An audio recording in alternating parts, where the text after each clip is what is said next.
যেদিন আমার দুপুরবেলা রান্না বাড়া থাকে ওই দিন হচ্ছে সকালবেলা আমি বাহিরের কোনো কাজকর্মে হাতে রাখি না, সবসময় চেষ্টা করি আগের দিন করে রাখার জন্য। তারপরও মাঝে মধ্যে দেখা যায় ওই সকালবেলা কাজটা থেকেই যায় যেদিন দুপুরে রান্না থাকে। বাহিরের কাজকর্ম শেষ করে আবার দুপুরে রান্না বাড়া আসলে অনেকটাই কষ্ট হয়ে যায়। আজকেও ঠিক সেম কাজটাই, দুপুরে আমার রান্না বাড়া ছিল কিন্তু গতকালকে সবকিছু গোছগাছ করে রেখে দিছিলাম, তারপরে কিছু কিছু মনের ভুলের কারণে কাজগুলো রয়ে গেছে। তো সকালবেলা ওই কাজগুলো শেষ করে দুপুরে এখন রান্না বাড়া করার জন্য সবকিছু আমি এখানে ফ্রিজ থেকে বের করে নিছি। অনেকটাই দেরি হয়ে গেছে, সব রান্না বাড়া শেষ করে দুপুরে খাবার খেতে খেতে কয়টা বেজে যায় আল্লাহই ভালো জানে। সবকিছু বের করে নিয়ে এখানে আমি বটটা আগে ভিজিয়ে নিয়েছিলাম। এটা বরফ ছুটে গেলে তারপরে প্রেসার কুকারের ভিতরে আমি সামান্য পরিমাণে লবণ দিয়ে হচ্ছে এটাকে আগে সেদ্ধ করে নিয়ে তারপর হচ্ছে মশলা কষিয়ে রান্না করে নিব। বরফ ছুটতে থাক বটের, এদিকে আমি সবজিগুলো কেটে নেই। আজকে ভাবছিলাম বট ভাজি, ডাল, তারপর একটা সবজি রান্না করব মাছ দিয়ে, কিন্তু পরবর্তীতে ভাবলাম এত কিছু রান্না করলে আসলে খাওয়া হবে না, তার চাইতে খুব সিম্পল ভাবে যেটা রান্না করা যায় ওইটাই রান্না করব। সকালবেলা ঘুম থেকে উঠে ফ্রেশ হয়ে চলে গেছিলাম বাজারে, নাস্তাও করিনি। গতকালকে যে ডাল কিনে নিয়ে এসেছিলাম ওইটা রাতে রান্না করার পরে দেখি কালো হয়ে যাচ্ছে কালারটা, যার কারণে সকালবেলা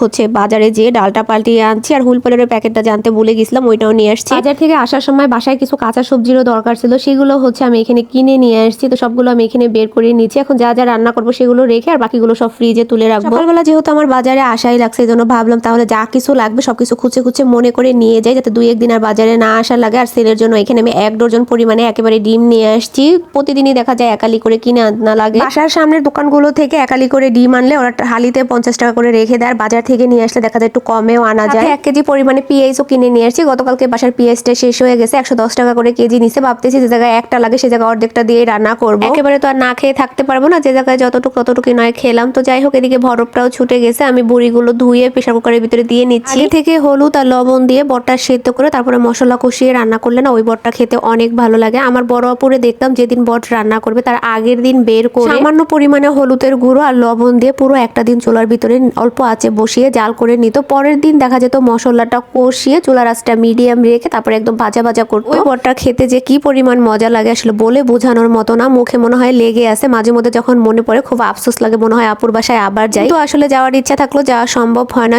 বিয়ের পরে সংসার বাচ্চা কাচ্চা সবকিছু সামলিয়ে আসলে অনেক কিছু ইচ্ছা থাকলেও উপায় নেই করার। আপুর বাসায় তো লাকড়ির চুলা আছে, ওরা ভারী রান্নাগুলো লাকড়ির চুলাই রান্না করে, যার কারণে আসলে মন মতো রান্না করা যায়। আর আমার বাসায় তো লাইনের গ্যাস নাই, সিলিন্ডারে সবকিছু করতে হয়। ইচ্ছা থাকলেও মন মতো আসলে অনেক কিছু রান্না করা যায় না। এই জন্যই যে জিনিসটা রান্না করতে বেশি সময় লাগে ওইটা আমি প্রেসার কুকারে দিয়েই রান্না করে নেই। তো প্রথমে হচ্ছে আমি এখানে বটের তরকারিটা রান্না করে নিব। তো তেলের ভিতরে বেশি পরিমাণে পেঁয়াজ দিয়ে একটু ভেজে নিয়ে এখন এর ভিতরে বাটা মশলাগুলো দিয়ে নিচ্ছি। গরম মশলা, পেঁয়াজ, রসুন, টমেটো একত্র করে আমি পাটায় বেটে নিচ্ছি, আজকে আর ব্লেন্ডার করিনি। গরম মশলাগুলো দিয়ে একটু কষানোর পরে হচ্ছে আমি এখানে আদা বাটাগুলো দিয়ে নিচ্ছি। তো বাটা মশলাগুলো সব দেওয়া হয়ে গেলে অনেকটা সময় নিয়ে কষিয়ে তারপর হচ্ছে শুকনো মশলাগুলো দিয়ে দিব। মরিচের গুঁড়ো আর স্বাদ মতো লবণ দিয়ে মশলাটা কষাতে দিয়ে আমি আরেক চুলায় ডাল রান্না করে নেবো। আজকে ডালটা পাতলা করেও রান্না করব না, আবার হাতে মাখিয়েও বসাবো না। আগে থেকে তেলের ভিতরে পেঁয়াজ রসুনটা একটু ভেজে নিয়ে মশলাপাতি দিয়ে তারপর হচ্ছে কষিয়ে রান্না করব। পেঁয়াজটা একটু ভাজা হয়ে যাবার পর এর ভিতরে সামান্য পরিমাণে আদা বাটা আর এখন সামান্য পরিমাণে হলুদের গুঁড়ো, মরিচের গুঁড়ো দিয়ে তারপর ডালগুলো একটু কষিয়ে নিব। যদিও ভুনা ডাল রান্না করব কিন্তু অতটা ঘন হবে না, একটু পাতলা পাতলাই থাকবে। এর তরকারি যেহেতু শুকনা শুকনা করে রান্না করবো যার কারণে ডালটা একটু পাতলা রাখবো। তো এখানে মশলাগুলো দেওয়ার পর ডালটাও কষিয়ে নিছে। এদিকে হচ্ছে আমার বটের মশলাগুলো ভালোভাবে কষানো হয়ে যাবার পর সেদ্ধ করে রাখা বটগুলো আমি এর ভিতরে দিয়ে নিছি। প্রেসার কুকারে সেদ্ধ দেওয়ার সময় যে পানিটা দিছিলাম পুরোপুরি পানিটা শুকায়নি, ওই পানিটা সহকারেই হচ্ছে আমি এখানে কষিয়ে নিচ্ছিলাম। যেহেতু এটা আগে থেকে প্রেসার কুকারে সেদ্ধ করে নিছে, এখন আর সেদ্ধ হতে বেশি সময় লাগবে না। একটু কষিয়ে এর মধ্যে একটু আলু দিয়ে দিব। ডালটা অনেকক্ষণ সময় নিয়ে কষিয়ে নিছে, এখন টমেটো দিয়ে পরিমাণ মতো পানি দিয়ে দিব। আর এদিকে তো বটের তরকারিটা হচ্ছিল, অনেকটা সময় নিয়ে কষিয়ে নিছে। এখন যতটুকু পানি আছে এর ভিতরে হচ্ছে আমি আলুগুলো দিয়ে হচ্ছে পুরো রান্নাটা কমপ্লিট করে নিব। আলুটা সেদ্ধ হতে তার বেশি একটা সময় লাগবে না, যতটুকু পানি আছে এর ভিতরে আলুগুলো দিয়ে চুলার আঁচটা মিডিয়াম রেখে ঢাকনা দিয়ে ঢেকে দিলেই হচ্ছে